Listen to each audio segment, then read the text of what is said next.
Good morning বন্ধুরা, তোমরা কেমন আছো? আশা করি তোমরা সবাই ভালো আছো, আমিও ভালো আছি। তা এখন কিন্তু অনেক ভোরবেলা, আর এটা হচ্ছে বর্ধমান স্টেশন। আমরা স্টেশনের বাইরেই দাঁড়িয়ে চা খাচ্ছিলাম। তাই এখানে দেখো এই যে বিশাল বড় একটা বট গাছ, আর সেটা থেকে কত সুন্দর ঝুড়ি নেমেছে, তা সেটাকেই আমি ক্যামেরা বন্দি করলাম। তাই এখান থেকে আমরা গাড়ি ভাড়া করে রওনা দিয়ে দিলাম হচ্ছে নবদ্বীপের উদ্দেশ্যে, কারণ আমরা স্টে করব হচ্ছে নবদ্বীপে। নবদ্বীপ থেকে তারপরে আমরা ওখানেই স্টে করে তারপরে ওখান থেকে সব জায়গায় ঘুরব, যেরকম মায়াপুর, বুড়ো শিবতলা, পোড়ামাতলা, এগুলো।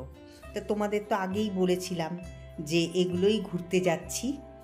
তা দেখো এই যে গাড়িতে করে শঙ্কর, তারপরে দাদা ভাই, রাহুল, দিদি ভাই সবাই মিলে একসাথে যাচ্ছি।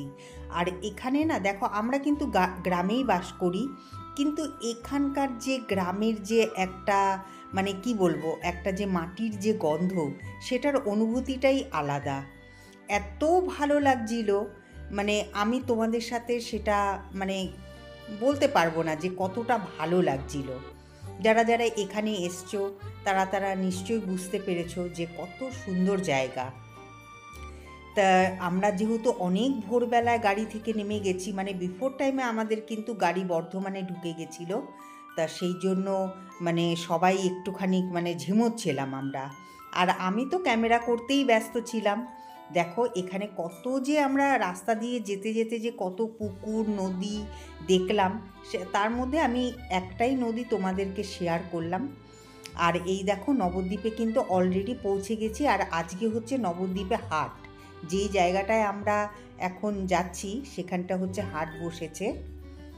আর নবদ্বীপে ঢুকতেই জানি মানে একটা আনন্দই আলাদা লাগলো, কারণ আমাদের শাশুড়ির বাপের বাড়ি হচ্ছে নবদ্বীপে। তো এখানে আসতেই দেখতে পাচ্ছ শঙ্কর কত হাসছে।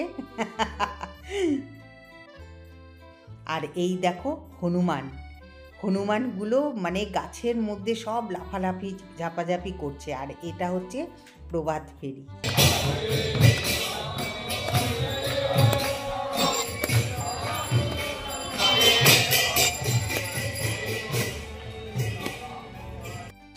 নবদ্বীপে পৌঁছে ফ্রেশ হয়ে তারপরে চলে এলাম ব্রেকফাস্ট করতে। তা আজকে খুব সুন্দর একটা ব্রেকফাস্ট করলাম, লুচি, মিষ্টি, আর তার সাথে হচ্ছে কি বলবো ওটা, ঘুগনি। খুব সুন্দর হয়েছিল। আর বিকেলবেলা একটু ঘুরতে বেরিয়েছিলাম, তো আমাদের যে টোটো করে যে নিয়ে গেছিলো, তো সে বললো চলো তোমাদেরকে একটা ভালো জায়গায় চা খাওয়াতে নিয়ে যাই। তা দেখতে পাচ্ছ তো সত্যিই তাই, একদম মানে অনেক লোকের ভিড়। আর ওই দেখো ওখানে বসে আছে হনুমানজি, তার ছেলে মেয়ে যাই হোক তাকে নিয়ে। আর এখানে দেখো সব দিদিভাইয়ের এই কুকুরগুলো সব দিদিভাইয়ের পেছনে লেগেছে। তো এই যে চাটা দিয়েছে, তা আমি দিদিভাইকে বললাম যে দিদিভাই তুমি খেয়ে দেখো তো যে এই চাটা ভালো কি ভালো না।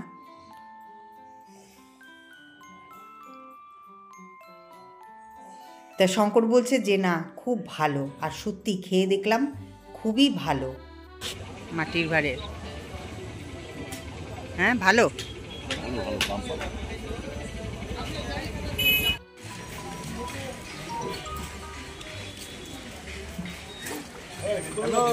যাবো একটু, তুমি এখান থেকে ধরো না তাহলে, এখান থেকে ধরো সেটাই। আরে বুঝতে পারবা তো, তুমি এদিকে আসো না। হ্যাঁ হ্যাঁ হ্যাঁ, জিজ্ঞেস করো না ওনাদেরকে।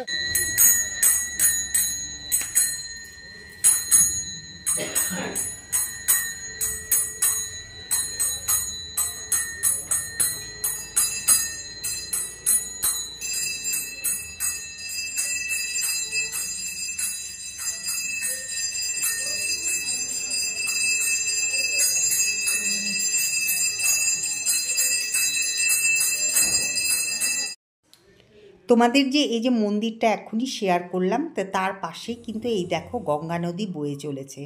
এত অপূর্ব জায়গা সত্যি। নবদ্বীপে মানে ঢোকা মাত্রেই তো মানে চারিদিকে যেদিকেই তাকাচ্ছি সেদিকেই মন্দির। আর এই দেখো শিবের মূর্তিটা বিশাল বড়, বিশাল বড়। মানে তোমাদেরকে আমি মানে ক্যামেরায় ঠিক বুঝতে পারছো না তোমরা, কিন্তু সামনাসামনি দেখলে না মানে যখন তৈরি হয়ে যাবে বিশাল বড় শিবের এই মূর্তিটা।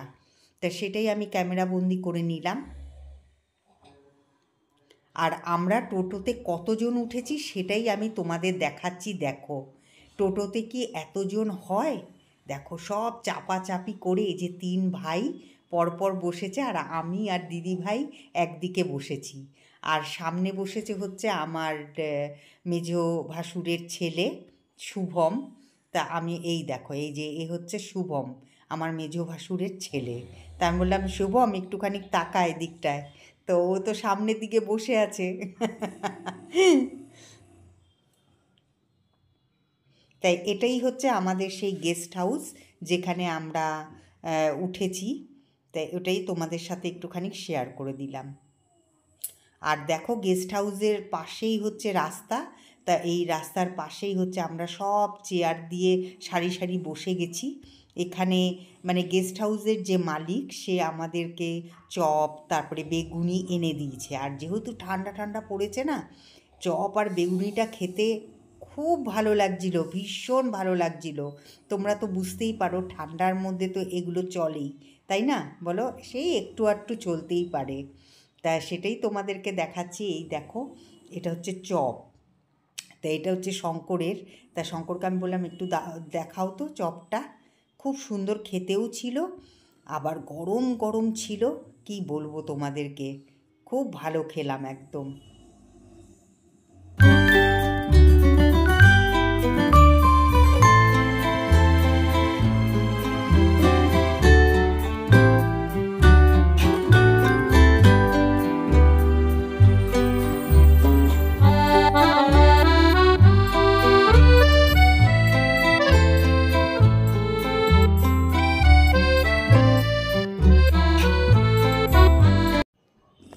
আমাদের গেস্ট হাউসের পাশেই দেখো এই যে মন্দিরটা।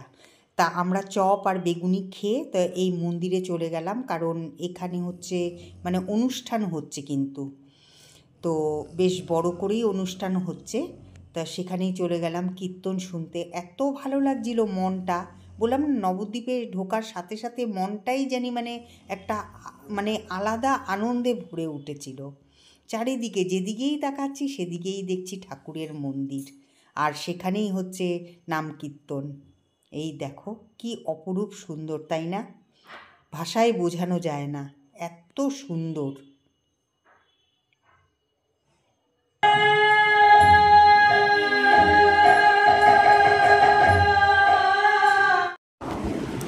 আজ যেহেতু জার্নি করে এসেছি, তা আমরা কিন্তু ডিনারে সেরকমভাবে মানে কেউ কিছুই খায়নি, খালি পাতলা ডাল, আলু ভাজা আর ডিমের ঝোল পাতলা করে ওটাই সবাই মিলে বসে বসে খাচ্ছিলাম। তা আজকের মতন এখানেই ব্লগিংটা রাখছি। আবার দেখা হবে একটা নতুন ব্লগের সাথে।